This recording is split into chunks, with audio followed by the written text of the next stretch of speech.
This is the story of King Henry Moore. Henry Moore was the assistant city manager of Savannah, Georgia, and he was responsible for planning and neighborhood development. In this role, he administered millions of dollars of community block grants.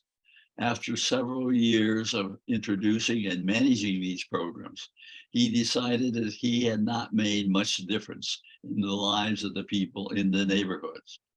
He said that having a leadership position and the millions of dollars made him feel like he was King Henry. However, measured by outcomes in the lives of local people, he was a failed royal leader. Therefore, he tried to figure out how he could use his power to produce real change in the neighborhoods.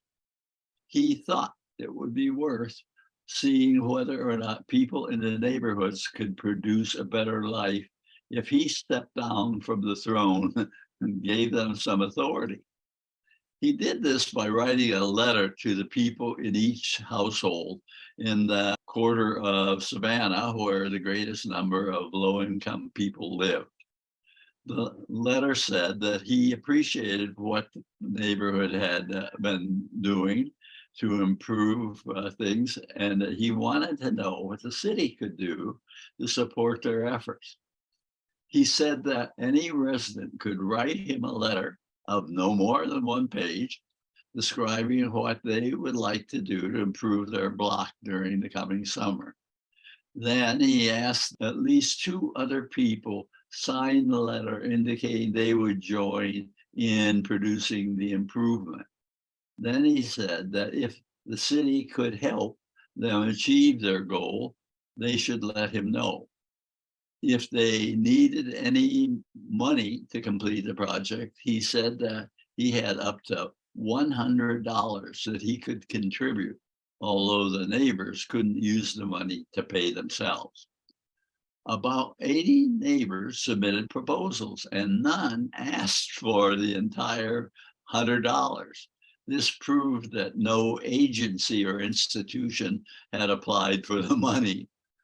At the end of the summer, Henry held a dinner celebration at the finest hotel in Savannah for all the neighbors who had been involved in the initiative. Each block project was presented in a display that could be viewed by all the other participants from the other blocks. As a resident, all blocks learned many more activities they could engage in the future.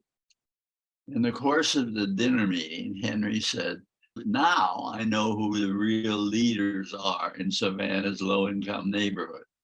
They're the people in the room who mobilized at least two neighbors on their block to engage in group activity that improved the neighborhood. Instead of millions of dollars, their improvements cost the city very little money. So that's why I abdicated from being the king of community development in Savannah and became a supporter of the productive capacities of our neighborhoods." At the end of the summer, you could walk through the neighborhood and see how much physical and social transformation had occurred, but you could not see that on every block there was a neighbor who had become a king with a royal court. They were the sovereigns of the neighborhood holding real power instead of being consumers of King Henry's $1 million programs.